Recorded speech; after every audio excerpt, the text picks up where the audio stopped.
भारत में हरिद्वार कौन नहीं जानता।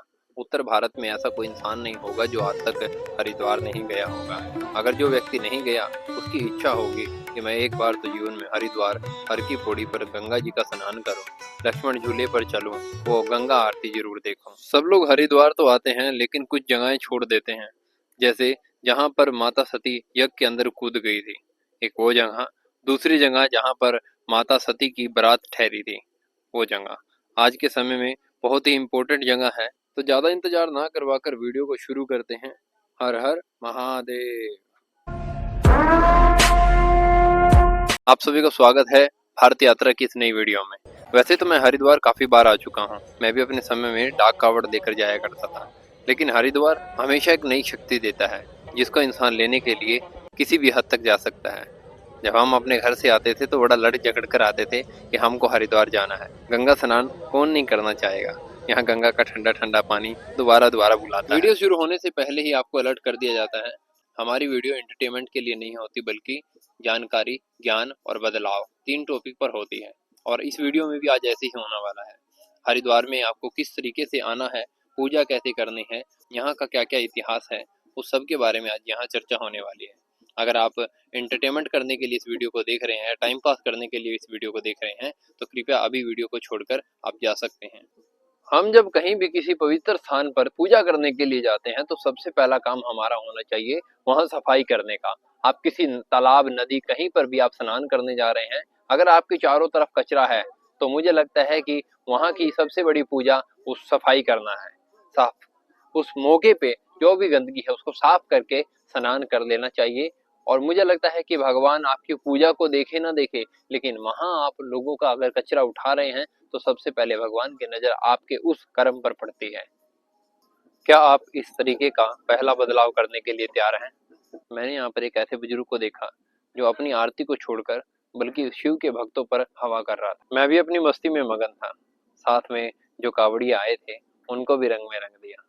इनको कहा कि जोर जोर से तालियां बजाओ। तालियां बजाने से हमारे एक्यू प्रेशर दबते हैं और हमारा दिमाग शांत होता है। तो इन्होंने जोर जोर से तालियां बजाना शुरू किया।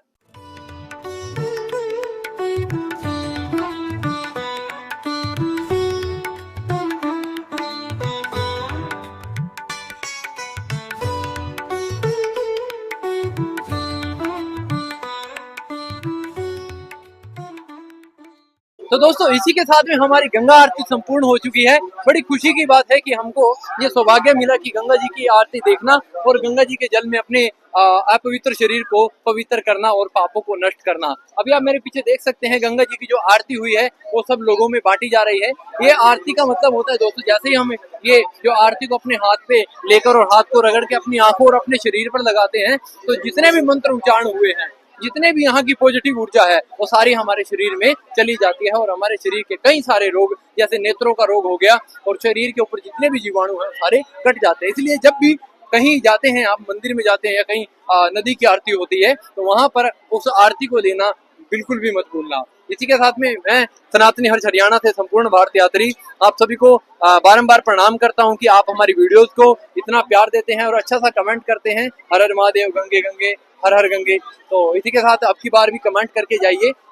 गंगा आरती खत्म होने के बाद में हम चल देते हैं कनखल की तरफ, जहाँ पर माता सती का मायका हुआ करता था। दोस्तों कनखल वो ही जगह है जहाँ पर माता सती का जन्म हुआ था और ये वही कुंड है जहाँ माता जो अग्नि में कूद गई, जिसके बाद भगवान शंकर ने उनको गोद में लेकर पूरे ब्रह्मांड का चक्कर लगा दिया था।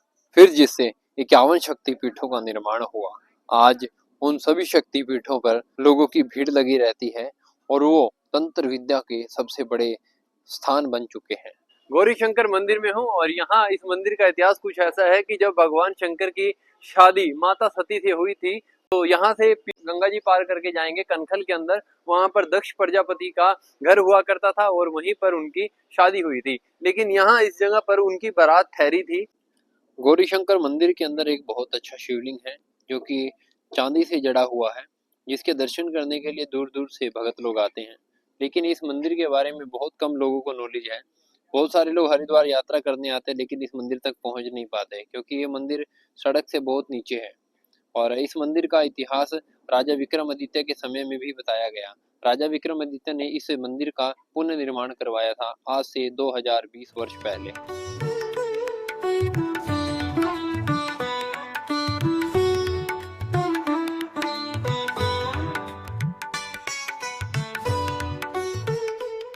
इस मंदिर में मुझे हजारों साल पुरानी धुनी और एक तीर और कमान मुझे साधु संत अपने समय में चलाया करते थे।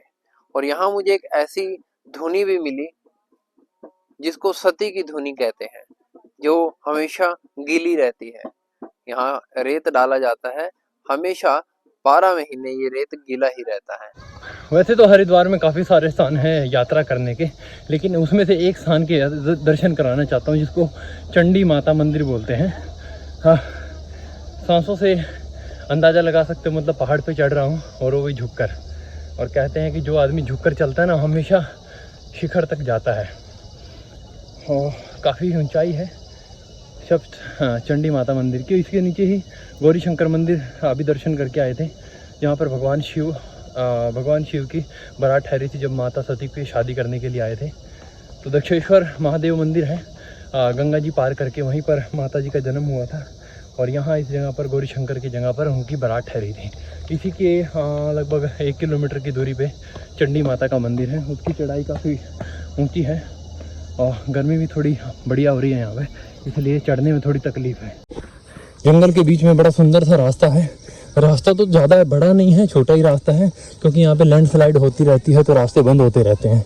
अगर सड़क की बात करें तो सड़क तो यहाँ तक की चौड़ी है, लेकिन लैंडस्लाइड के कारण में यहाँ पे रास्ता जो है कवर हो चुका है। चलिए बीच में देखते हैं, कुछ स्कंजी वाले बैठे हैं यहाँ, जैसे किसी को थकावट हो जाती है तो सिकंजी पी के ऊपर चला जाता है। जी के मंदिर के दर्शन नीचे से हो रहे हैं। वहाँ जाने के लिए लगभग 100-200 मीटर की और दूरी तय करनी पड़ेगी। ये ज्ञान की बात है, नोट कर लेना। कभी भी पहाड़ पे तराई पे उतरते हैं तो भाग कर नहीं उतरना चाहिए। अपनी औरतों को समझाइए, अपनी बहनों को समझाइए, वरना पहाड़ से कब नीचे गिर जाएंगे पता नहीं चलेगा। ऊपर से नीचे का व्यू कुछ ऐसा दिखाई दे रहा है। ये सारा मतलब कि उत्तराखंड का ये एरिया है, लगभग हरिद्वार से हल्की पौड़ी से 3-4 किलोमीटर की दूरी पर है। और ये रास्ता है चंडी माता का, बड़ा ही ज़बरदस्त रास्ता है। एक्टिवा वाले 2-3 लड़के हैं जो बार बार चक्कर मार के नीचे वाले लोगों को ऊपर लाते हैं, कुछ पैसे लेते हैं, क्योंकि काफ़ी थकावट वाला रास्ता है। बीच में आपको कई जगहों पे प्रसाद भी मिल जाएगा।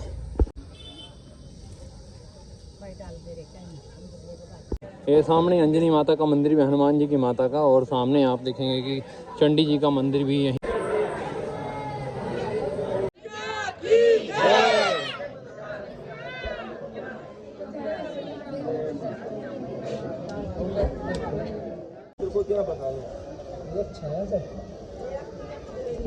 इसके ऊपर लिखा हुआ है कि उत्तर भारत की सबसे बड़ी अखंड ज्योति है, और एक पीतल के कलश के अंदर बहुत सी सफाई से अखंड ज्योति चल रही है। सबसे पुरानी और सबसे बड़ी अखंड ज्योति माता जी के मंदिर में है। अभी हम अनादि सिद्धिपीठ दक्षिण काली माता जी के मंदिर में आए हैं। आप जानते होंगे, महाराज जी की फ़ोटोज़ आप पहचानते हैं। निरंजन पीठाधीश जी के श्री श्री 108 आचार्य महामंडलेश्वर पूज्य श्री कैलाशनाथ कैलाशानंद गिरी जी महाराज, जो कि महाकुंभ के अंदर बहुत ही प्रभावित रहे। ये काली माता का दक्षिण पीठ भी बहुत ही ज़्यादा सिद्ध माना जाता है, और यहाँ आने के बाद में आपकी जो भी मनोकामना है वो संपूर्ण होती है। एक बार ज़रूर आए यहाँ पे। जैसे आप चंडी माता के मंदिर जाते हो तो इसी के चढ़ाई से नीचे उतरते ही गेट के ऊपर आपको दक्षिण काली का मंदिर भी देखने को मिल जाता है। ये भी हमारे इस यात्रा में शामिल हो सकता है अगर आप इस मंदिर में दर्शन करने आते हैं तो। यात्रा करते करते मैं अभी चंडी घाट पे पहुंच चुका हूं। चंडी घाट एक बहुत सुंदर एक नज़ारा है, गंगा मैया के किनारे ही चंडी घाट है, क्योंकि ऊपर चंडी माता का मंदिर, इसको घाट बनाया गया है। और इस घाट के ऊपर काफ़ी डेवलपमेंट की गई है। डेवलपमेंट मतलब एक बहुत अच्छा विकास किया, यहाँ पे अच्छे से पत्थर लगा दिए, इधर मूर्तियाँ वगैरह बना दी, पार्क बना दिया है। और बहुत सुंदर नज़ारा ये है कि यहाँ पर नहाने के लिए बड़ा उच्च स्तर का बड़ा अच्छा स्थान बनाया हुआ है। सामने आप देखेंगे एक बहुत बड़ा डैम है, और इसके सामने ही एक मनसा देवी का मंदिर है, जो कि एक शक्तिपीठ के माध्यम से आता है। और दोस्तों ये जो आप देख रहे हैं चंडी पुल, इसको चंडी पुल बोलते हैं। ये हरिद्वार का सबसे लंबा पुल माना जाता है। इसको क्रॉस करने के बाद ही हम चंडी माता के दर्शन और गौरी शंकर भगवान के दर्शन करने के लिए जा सकते हैं। ये लगभग 1 किलोमीटर से लेकर 1.5 किलोमीटर का पुल है। हरिद्वार का सबसे लंबा पुल अगर कहें तो वो चंडी पुल है।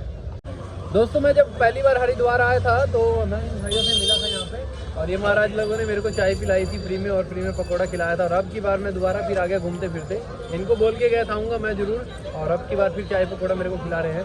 दोस्तों हर की पौड़ी के सामने इनकी क्या नाम बताया, अशोक कश्यप के नाम से दुकान है। आप मेरा नाम लोगे आकर तो आपको बहुत अच्छा सा समोसा बनाकर खिलाएंगे और बहुत अच्छी चाय बनाकर पिलाएंगे।